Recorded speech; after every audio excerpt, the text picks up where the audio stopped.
साथियों, संयुक्त राष्ट्र सुरक्षा परिषद से लेकर स्थानीय निकायों तक में भारत ने अपनी नीतियों और निर्णयों में अपना सामर्थ्य सिद्ध किया है।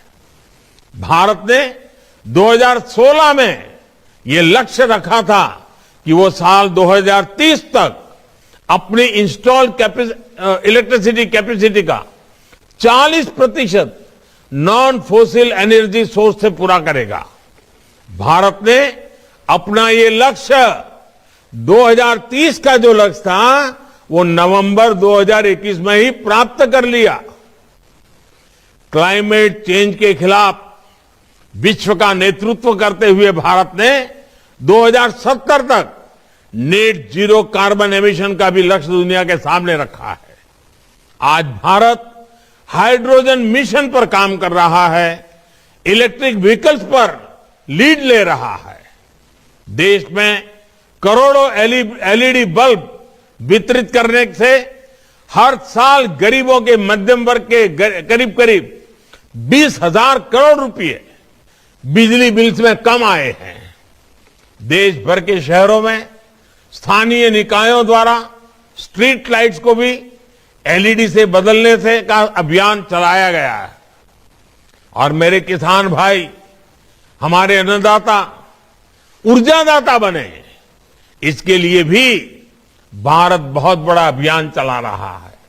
प्रधानमंत्री कुसुम योजना के तहत किसान खेतों के किनारे मेड़ पर सोलर पैनल लगाकर और ऊर्जा पैदा कर सके, इसके लिए भी उन्हें मदद दी जा रही है।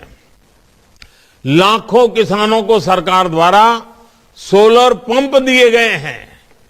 इससे पैसे की भी बचत हो रही है और पर्यावरण की भी रक्षा हो रही है। साथियों, 2021 का वर्ष कोरोना के खिलाफ देश की मजबूत लड़ाई की वजह से याद रखा जाएगा। तो इस दौरान भारत ने जो रिफॉर्म्स किए हैं उनकी भी चर्चा अवश्य होगी। बीते साल भारत ने आधुनिक इंफ्रास्ट्रक्चर के निर्माण और रिफॉर्म की प्रक्रिया को और तेज गति से आगे बढ़ाया है।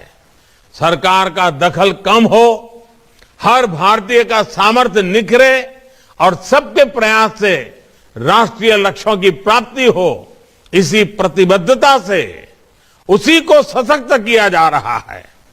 व्यापार कारोबार को आसान बनाने के लिए बीते साल भी अनेक निर्णय लिए गए।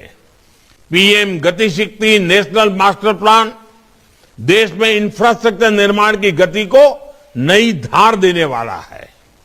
मेक इन इंडिया को नए आयाम देते हुए देश ने चिप निर्माण, सेमीकंडक्टर जैसे नए सेक्टर के लिए महत्वाकांक्षी योजनाएं लागू की है। बीते साल ही रक्षा क्षेत्र में आत्मनिर्भरता के लिए देश को 7 रक्षा कंपनियां मिली हैं। हमने पहली प्रोग्रेसिव ड्रोन पॉलिसी भी लागू की है।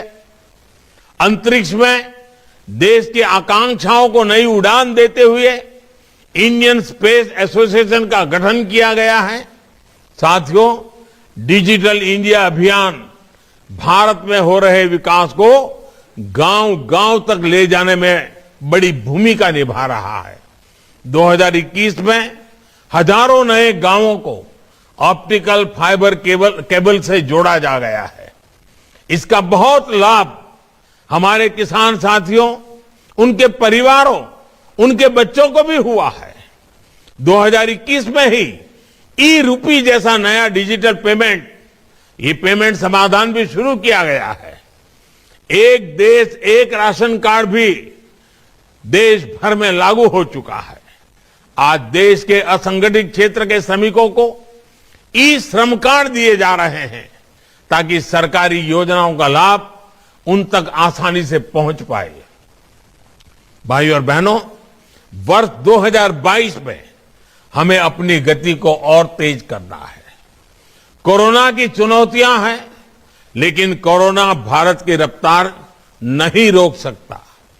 भारत पूरी सावधानी रखते हुए, पूरी सतर्कता के साथ कोरोना से भी लड़ेगा और अपने राष्ट्रीय हितों को भी पूरा करेगा। हमारे यहां कहा गया है, जही ही भीतिम भज भज शक्तिम विदेही राष्ट्रे तथा अनुरिक्तम कुरु कुरु सततम ध्येय स्मरणम सदैव पुरतो निधेहि चरणम। यानी डर, भय, आशंकाओं को छोड़कर हमें शक्ति और सामर्थ्य को याद करना है, देश प्रेम की भावना सर्वोपरि रखनी है, हमें अपने लक्ष्यों को याद रखते हुए लगातार लक्ष्य की ओर कदम बढ़ाना है। राष्ट्र प्रथम की भावना के साथ राष्ट्र के लिए निरंतर प्रयास आज हर भारतीय का मनोभाव बना रहा है और इसलिए ही आज हमारे प्रयासों में एकजुटता है, हमारे संकल्पों में सिद्धि की अधीरता है, आज हमारी नीतियों में निरंतरता है और निर्णयों में दूरदर्शिता है। देश के अन्नदाता को समर्पित आज का ये कार्यक्रम इसी का एक उदाहरण है। पीएम किसान सम्मान निधि भारत के किसानों का बहुत बड़ा संबल बनी है। हर बार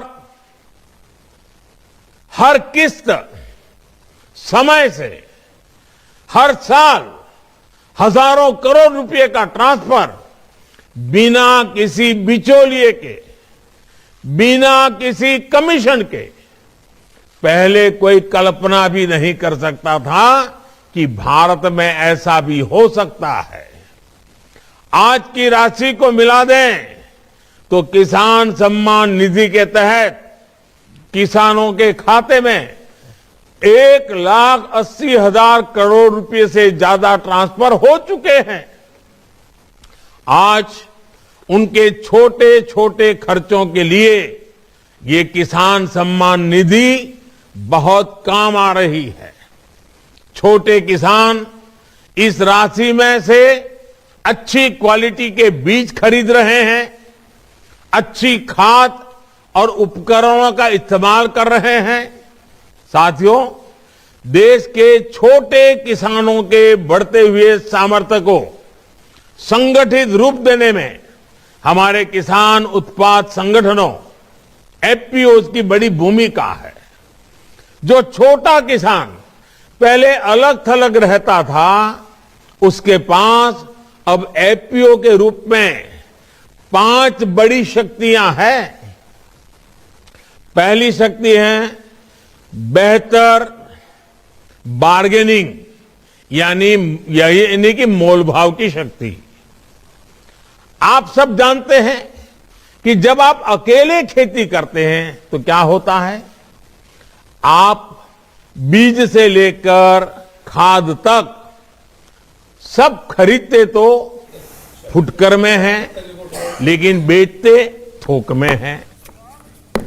इंडिया टीवी हर वक्त हर जगह डाउनलोड करने के लिए सर्च करें India TV news Google play store या ऐप स्टोर पर।